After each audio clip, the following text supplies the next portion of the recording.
Latest updates ఎప్పటికప్పుడు పొందడానికి studio one plus WhatsApp channel ని ఫాలో అవ్వండి. లింక్ డిస్క్రిప్షన్ లో ఉంది. ఎన్టీఆర్ హీరోగా Jailer fame Nelson Dilip Kumar దర్శకుడిగా ఓ సినిమా రాబోతున్నట్లు ప్రచారం జరిగింది. నాగవంశీ దీనికి నిర్మాత అని వార్తలు వచ్చాయి. కానీ అందులో హీరో ఎవరో క్లారిటీ లేదు అంటూ ఇటీవల నాగవంశీ బాంబ్ పేల్చాడు. దీంతో ఫ్యాన్స్ హర్ట్ అయ్యారు. కానీ ఎన్టీఆర్ మాత్రం ఓ క్లారిటీ ఇచ్చాడు. మ్యాడ్ స్క్వేర్ 2 సక్సెస్ మీట్ లో ఎన్టీఆర్ మాట్లాడుతూ అత్తారింటికి దారేది మూవీలో ఒక డైలాగ్ ఉంటుంది. మీ వెనకాల కనపడని ఒక శక్తి ఉంది, వీళ్ళందరి వెనకాల ఉన్న కనపడి ఆ శక్తియే మా చింటూ.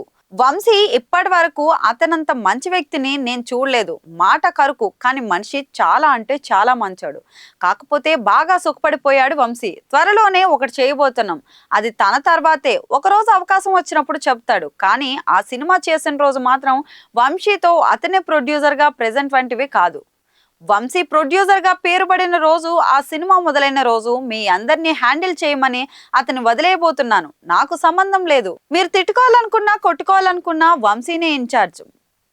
నువ్వు నాకు నచ్చావు సినిమాలో సునీల్ అనుభవించు రాజా అంటూ వెంకటేష్ గారిని పంపించేయగానే కూర్చొని ఎంజాయ్ చేస్తాడు చూడు, నేను అలా కూడా ఎంజాయ్ చేస్తాను వంశీ అంటూ ఆ టార్చర్ నువ్వే పడు అంటూ చెప్పుకొచ్చాడు. సో నెల్సన్ మూవీపై ఎన్టీఆర్ పరోక్షంగా క్లారిటీ ఇచ్చేసినట్లు అయ్యింది. దీనికి సంబంధించిన వీడియోను కూడా మీరు ఒక లుక్ వేయండి.